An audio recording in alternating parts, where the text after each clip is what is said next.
Hello students, Sociology second paper BA third year. Okay. Today our topic is उपकल्पना की सीमाएं. Okay. उपकल्पना की सीमाएं. Limitation of hypothesis. Okay. Limitation of hypothesis. उपकल्पना की सीमाएं आज हम पढ़ेंगे. और आपको पता है ना उपकल्पना क्या होता है.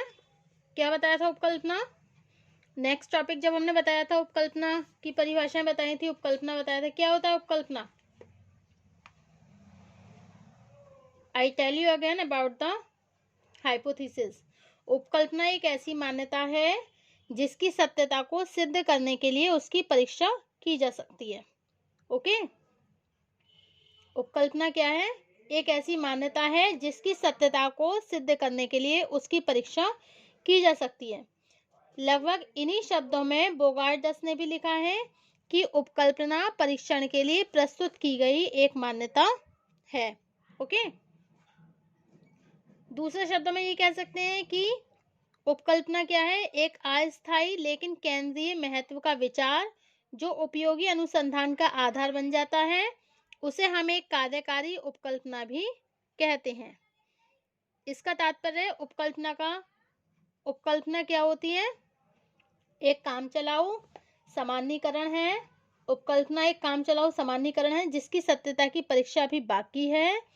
अपने बिल्कुल प्रारंभिक स्तरों पर उपकल्पना एक अनुमान, कल्पनात्मक विचार अथवा पूर्वानुमान आदि कुछ भी हो सकती है जो बाद में किसी भी क्रिया अथवा अनुसंधान का आधार बन जाती है.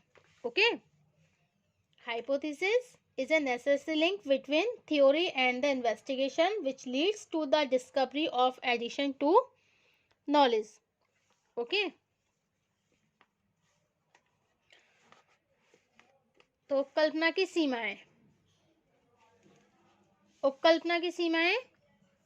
सामाजिक अनुसंधान में उपकल्पना के महत्व को देखते हुए यह नहीं समझ लेना चाहिए कि यह एक दोष रहित विधि है. ओके. यह कोई भी उपकल्पना वैज्ञानिक अध्ययन का आधार है तथा कोई भी उपकल्पना वैज्ञानिक अध्ययन का आधार बन सकती है. सावधानी पूर्वक बनाई गई उपकल्पना जहां एक और वैज्ञानिक अध्ययन का मार्ग निर्देशन करती है, वहीं एक दोषपूर्ण अथवा भ्रमपूर्ण उपकल्पना अध्ययन के रास्ते में अनेक बाधाएं भी उत्पन्न कर सकती है. ओके. इसका तात्पर्य यह है कि निर्माण की भी अपनी कुछ सीमाएं हैं जिनको ध्यान में रखकर ही इसके दोषों से बचा जा सकता है. तो सामाजिक अनुसंधान में उपकल्पना के महत्व को देखते हुए हमें यह नहीं समझना चाहिए कि यह दोष रहित विधि है, बल्कि यह कोई भी उपकल्पना वैज्ञानिक अध्ययन का आधार बन सकती है. कोई भी उपकल्पना वैज्ञानिक अध्ययन का आधार बन सकती है. सावधानी पूर्वक बनाई गई उपकल्पना जहां एक और वैज्ञानिक अध्ययन का मार्ग निर्देशन करती है, वहीं एक और दोषपूर्ण तथा भ्रमपूर्वक उपकल्पना अध्ययन के रास्ते में अनेक बाधाएं भी उत्पन्न कर सकती है. इसका तात्पर्य यह है कि उपकल्पना निर्माण की भी अपनी कुछ सीमाएं हैं जिनको ध्यान में रखकर इसके दोषों से बचा जा सकता है. Okay. According to Hansraj says about the limitation of hypothesis. It is with the help of the hypothesis that it become easy to decide as to what type of data is to be collected and what type of data is simple to be ignored. Okay. Hansraj ने क्या कहा है कि it is with the help of the hypothesis that is become easy to decide as to what type of data, okay, what type of data is to be collected and what type of data is simple to be ignored. Okay.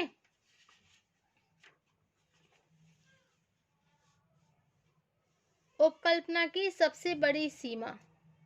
उपकल्पना की सबसे बड़ी सीमा अथवा दोष स्वयं अनुसंधानकर्ता की असावधानी है।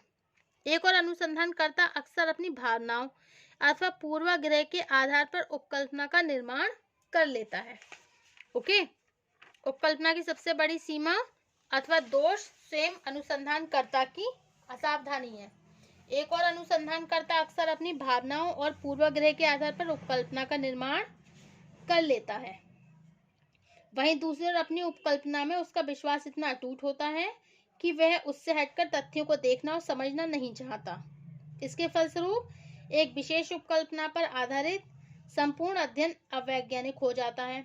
साधारणतया अनेक अनुसंधानकर्ता अपनी परिकल्पना को प्रमाणित करना अपनी प्रतिष्ठा का विषय मान लेते हैं, जो अत्यधिक दोषपूर्ण मनोवृत्ति है। ओके, अब नेक्स्ट है आपका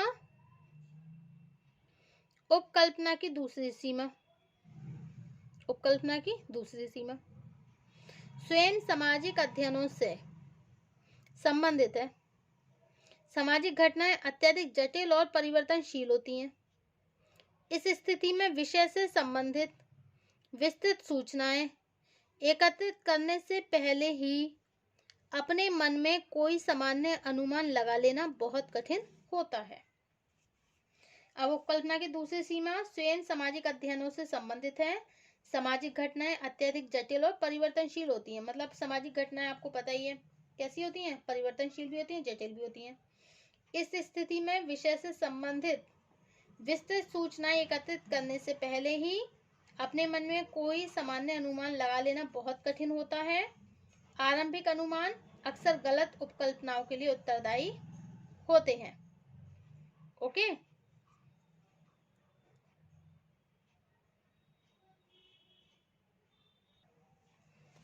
अब नेक्स्ट है उपकल्पना के निर्माण में सांस्कृतिक विशेषताओं का भी बहुत महत्व होता है।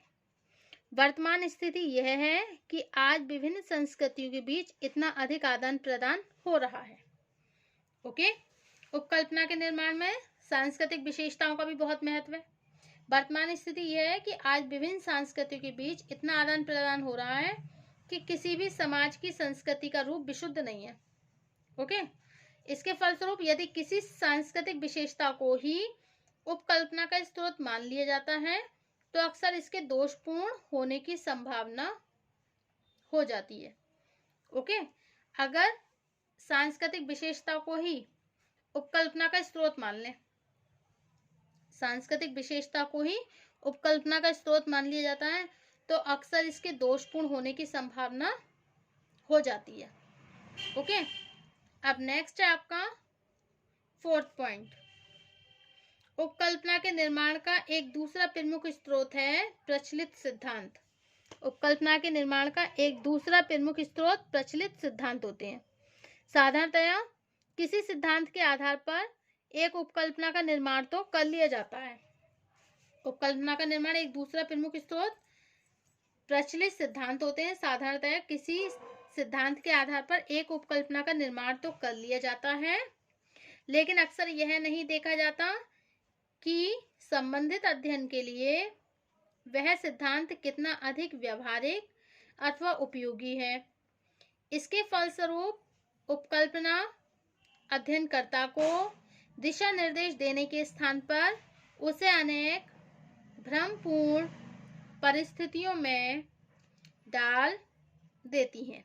ओके, तो संबंधित अध्ययन के लिए वह सिद्धांत कितना अधिक व्यवहारिक अथवा उपयोगी है, इसके फलस्वरूप उपकल्पनाएं अध्ययनकर्ता को दिशा निर्देश देने के स्थान पर उसे अनेक भ्रमपूर्ण परिस्थितियों में डाल देती है। ओके, अब नेक्स्ट है आपका उपकल्पना का नेक्स्ट पॉइंट। उपकल्पना की एक महत्वपूर्ण सीमा पूर्वगामी सर्वेक्षण की प्रकृति से संबंधित है। साधारणतया उपकल्पना का निर्माण किसी पूर्वगामी सर्वेक्षण अथवा सामान्य अवलोकन की सहायता से किया जाता है। ओके, उपकल्पना की एक महत्वपूर्ण सीमा पूर्वगामी सर्वेक्षण की प्रकृति से संबंधित है। साधारणतया उपकल्पना का निर्माण किसी पूर्वगामी सर्वेक्षण अथवा सामान्य अवलोकन की सहायता से किया जाता है। कठिनाई यह है कि शीघ्रता में किए गए पूर्वगामी सर्वेक्षण के द्वारा अनुसंधानकर्ता को उत्तरदाताओं से अक्सर सही सूचनाएं प्राप्त नहीं हो पाती। इस स्तर पर सूचनाओं की सत्यता को देख सकना भी बहुत कठिन होता है। इसके फलस्वरूप उन सूचनाओं के आधार पर बनाई गई उपकल्पना भी दोषपूर्ण हो जाती है। ओके, तो सूचनाओं की सत्यता है उसे देख सकना बहुत कठिन है और सूचनाओं के आधार पर बनाई गई उपकल्पना भी दोषपूर्ण हो जाती है। ओके, अब नेक्स्ट है आपका निष्कर्ष, कंक्लूजन।